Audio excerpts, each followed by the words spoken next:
Mr. Massey is recognized for 5 minutes. I yield to my friend from Florida, Mr. Gates.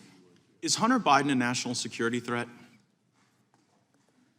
That's not a question that would come up before me, Congressman. You're the head of the National Security Division, so it seems sort of on the nose. It's not in my practice or experience to identify individuals Not in my purview. and to We've heard label that before. any individual, an American citizen, or any individual as a national security threat. Well, you would certainly concede that if the adult offspring of the President of the United States or the Vice President were compromised, that would be a national security threat, right? We speak through our filings in court, and we speak through our actions in open court. So I would, Okay, well, I would speak to this. remain Where's the in laptop? that position. Do you know where Hunter Biden's laptop is? Again, I'm not going to talk about any potential ongoing investigation as I sit here. Do you know where it is? I'm not going to talk about any ongoing investigation. You come here and you tell us you follow the facts and the law, but you can't even follow a laptop that you guys have had for 3 years. We follow the facts and the law, and we speak in open court about our Yeah, cases. but you aren't speaking about this. But you know who is speaking about it? The whistleblowers from the FBI who've gone to Senator Grassley and said that you guys purposefully take any information that is derogatory about Hunter Biden and you go and rat hole it so that you never have to speak about it in any circumstance. But the good news is you're not the only ones with that laptop. So Patrick Ho was convicted of bribing government officials in Africa, and he gave $1 million to Hunter Biden. Are you familiar with that? I'm not going to speak about any ongoing investigation. Is that an ongoing? I can assure is you that an ongoing investigation? I'm not going to. Patrick I'm not Ho going to bribe? speak about any potential ongoing Like, don't you investigation. see that degrades the country's belief in you guys when you have whistleblowers saying that you're purposefully rat-holing this information, and then you come here and say you won't talk about it? I mean, you know, inside Hunter Biden's multi-million-dollar deals with a Chinese energy company, Washington Post, Matt Vizier, Chinese elite paid $31 million to Hunter and the Bidens, Peter Schweitzer in the New York Post.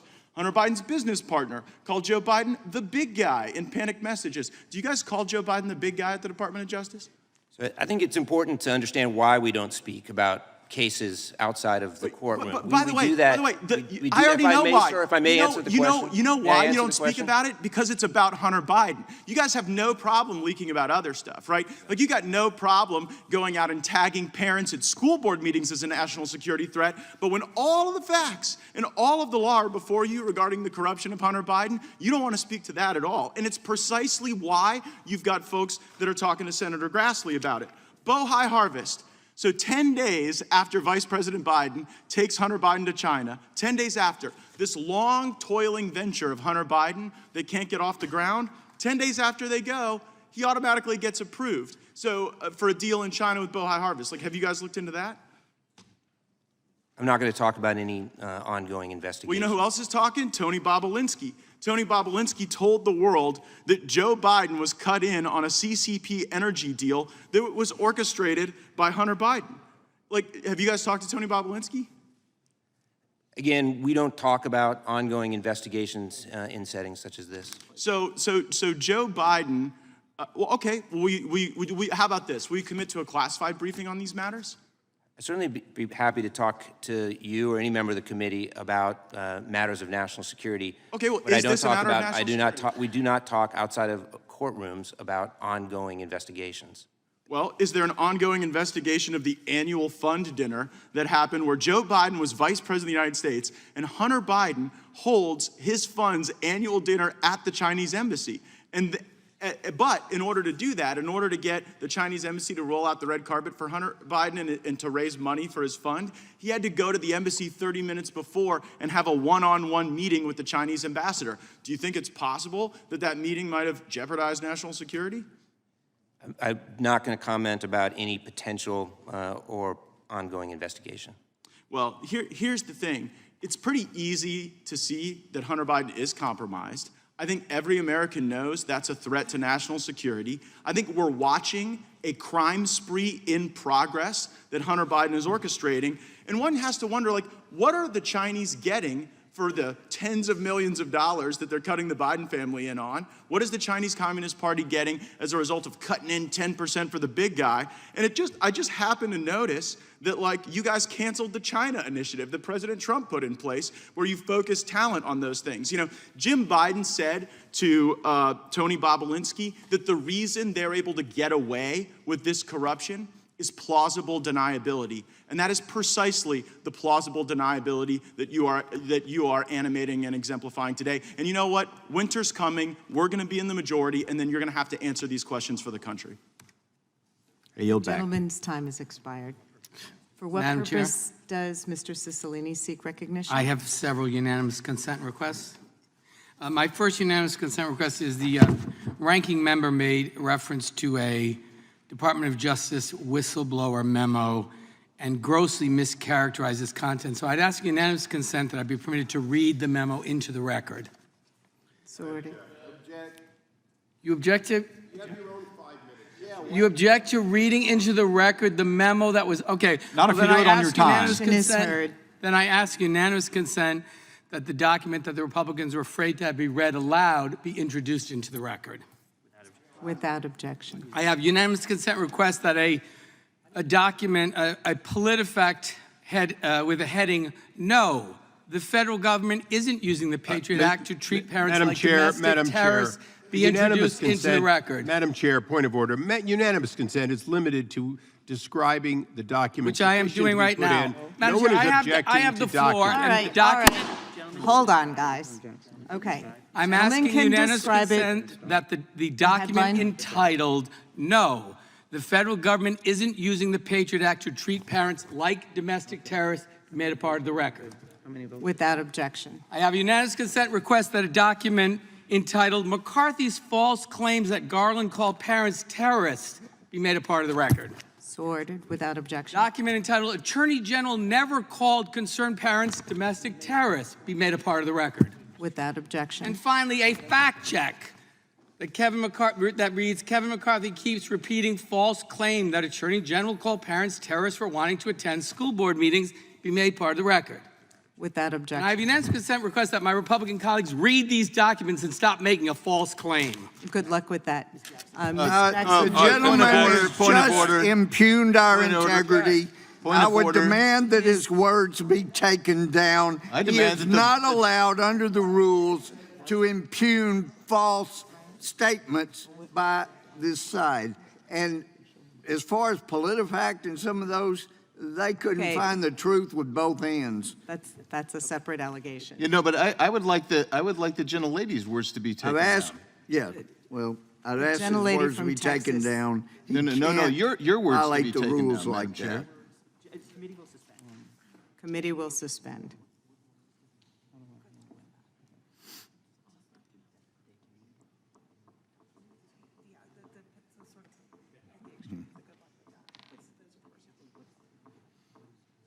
I'm sorry, were they intending to read it? Yes, in response to Mr. Cicilline's comments, the gentlelady said, "Good luck with that." I think that impugns the Republican side. I think that is actually totally inappropriate. And if we're gonna start letting people out of order, just throw in documents. Man, I've got about 20 sitting right here.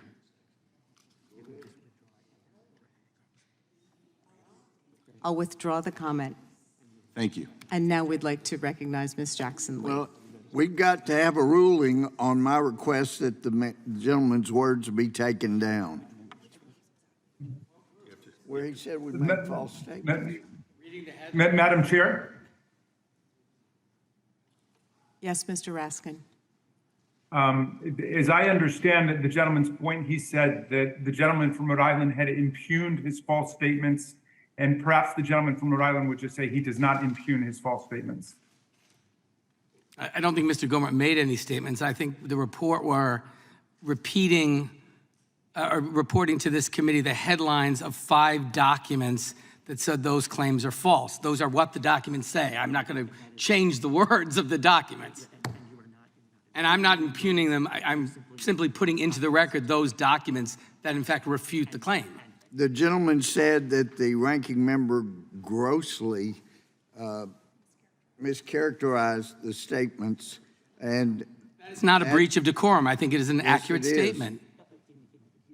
well, it's In my not an opinion, he accurate grossly statement. mischaracterized the contents of the DOJ memo. That's absolutely It appropriate. impugns intention. No, it does not impugn. It doesn't say anything about his intention. You've gotten so used to making statements that are outside the rules of decorum that you don't even recognize when you do. You can't just constantly malign people on this side of the aisle. Madam Chair, are you prepared to rule? Madam Chair.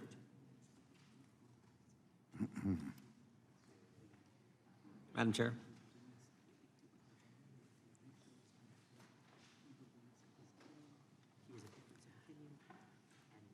Can the gentleman from Rhode Island rephrase to make clear that this is a difference of opinion with respect to? Well, Madam Chair.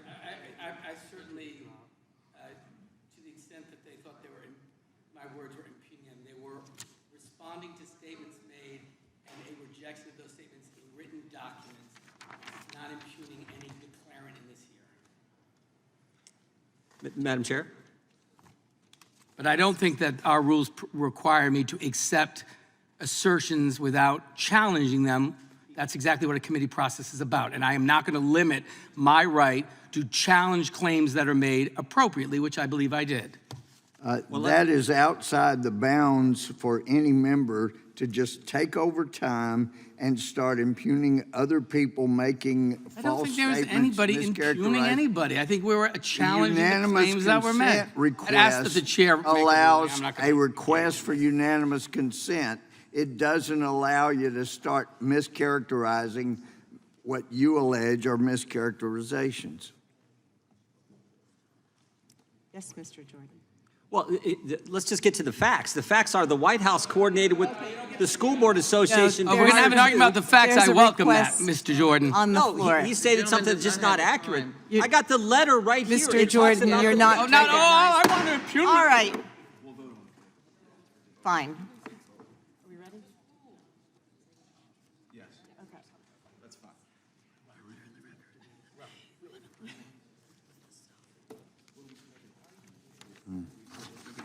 As soon as they rule on this, I will. That's the ruling of the chair.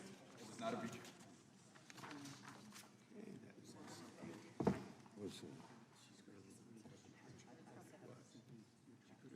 He's not going to do it, sir. He's not going to do that.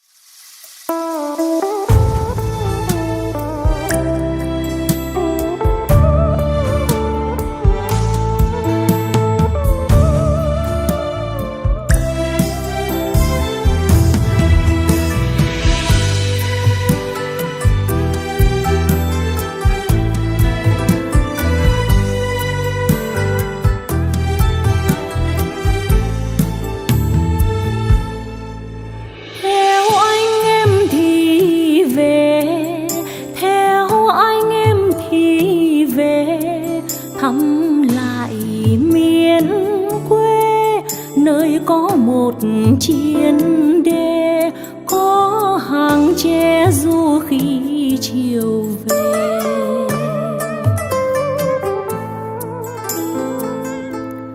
Ơi quê ta bánh đa bánh đúc, nơi thảo thơm đồng xanh trái ngọt, nơi tuổi thơ ta đã trải qua đẹp như giấc mơ. Ơi quê ta giàu sương dãi nắng, phiên chợ nghèo lều tranh mái diều, kia dáng ai như dáng chị, dáng mẹ tôi. Đưa nhau ta thì về, đưa nhau ta thì về, nơi mẹ đưa nôi, nơi sáo diều chơi vơi, với dòng sông bên lỡ bên bồi.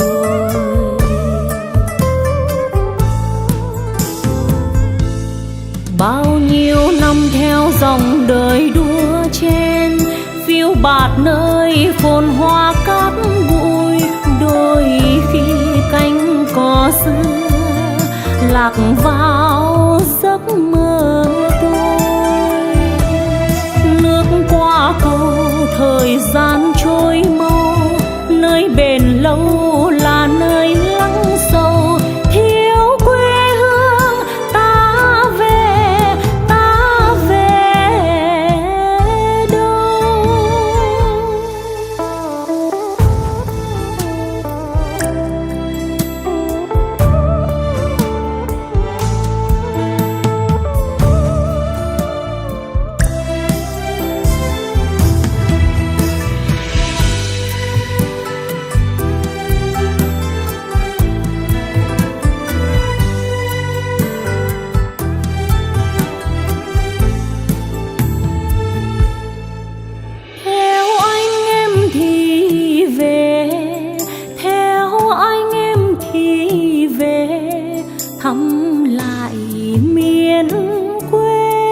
nơi có một chiến đê, có hàng tre du khi chiều về.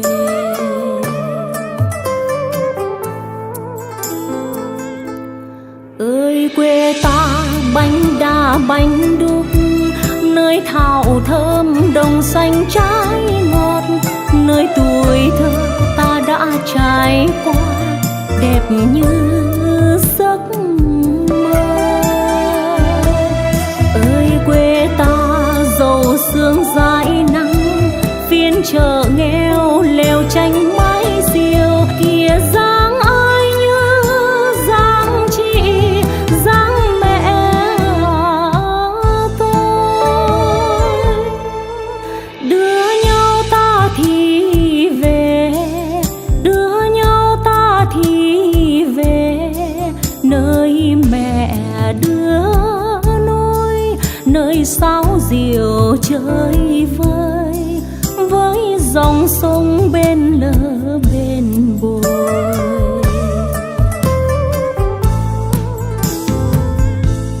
Bao nhiêu năm theo dòng đời đua chen, phiêu bạt nơi phồn hoa cát bụi, đôi khi cánh cỏ xưa lạc vào giấc mơ tôi.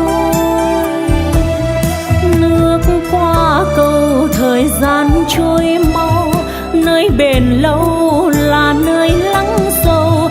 Thiếu quê hương ta về đâu, mà thiếu quê hương ta về đâu.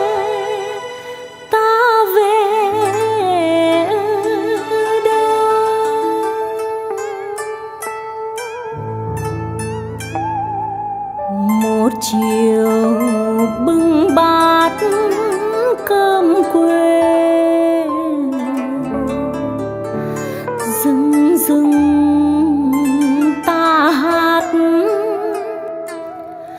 giọng quê dãi dệt.